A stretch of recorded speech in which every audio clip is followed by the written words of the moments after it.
বিসমিল্লাহির রহমানির রহিম। এক ইমানদার মহিলা মরণের পরে আগুনে জ্বলিছে দোজখের ভিতরে। এক ইমানদার মহিলা মরণের পরে আগুনে জ্বলিছে দোজখের ভিতরে। নামাজ রোজা কোনদিন কাজা তার হতো না, কোরআন পাক না পড়ে কাজে হাত দিত না।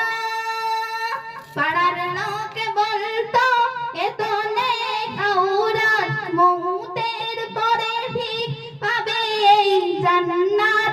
তবু ওই মেয়েটা কি কসুর করে, তবু ওই মেয়েটা কি কসুর করে, জাহান্নামী হলো তাকদীরে ফেরে।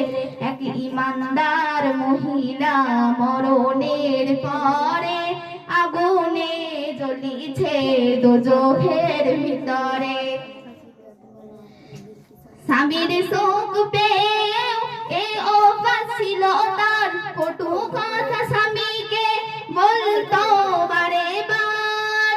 স্বামীর কথা একটু কানে সে নিত না, মাথায় কখনো ঘুমটা দিত না।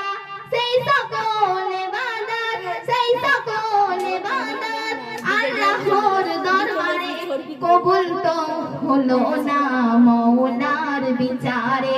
এক ইমানদার মহিলা মরণের পরে আগুনে জ্বলিছে দোজখের